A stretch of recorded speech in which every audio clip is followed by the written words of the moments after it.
Welcome to White Boy Cooking. Today we're going to be making beef tallow. So what you're going to need to do this is a crock pot and some beef trimmings. You can go to your local butcher shop and they'll give you a bag of it for free usually. What you're going to do is you are going to start by throwing all of your beef trimmings. These ones are a little frozen, but that don't matter. You take your beef trimmings, you throw it in your crock pot, you make sure it's level or whatever, and then you can throw it onto your low or high setting, depending on how quick you want it. I go with the high setting, just because, and then you throw that lid on there. Every once in a while you're going to want to come in. Since mine's not thawed out, I come in and break off the chunks, but you're going to want to make sure that it's all broken up and kind of stirred about. That way everything's kind of cooking nicely.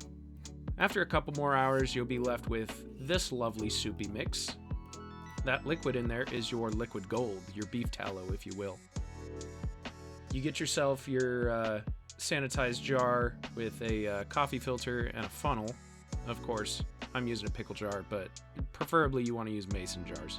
This'll do, though.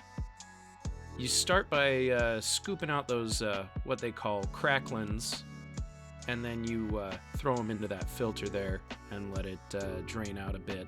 Once you get them all out and set aside, you're going to want to get a ladle and try and get as much of this beef tallow out, this liquid beef tallow out of there as possible without picking up any of the extra like crackly bits. And it should start filtering out through the coffee filter.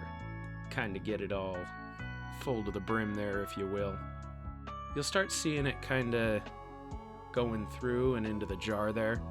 It'll be a little slow, but just take your time. Eventually you'll get to this point where all of your beef tallow is kind of rendered out. I like to take all the crackly bits and put them into that coffee filter and press them to get all the extra beef tallow out. And there you have it. You got your beef tallow there. As it cools, it'll start to solidify a bit.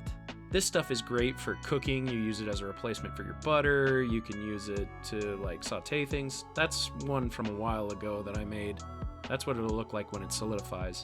Of course, I used a wider lid jar, but the narrower ones work too, but the wider ones allow you to scoop more out in a go. And there you have it. That's how you make beef tallow.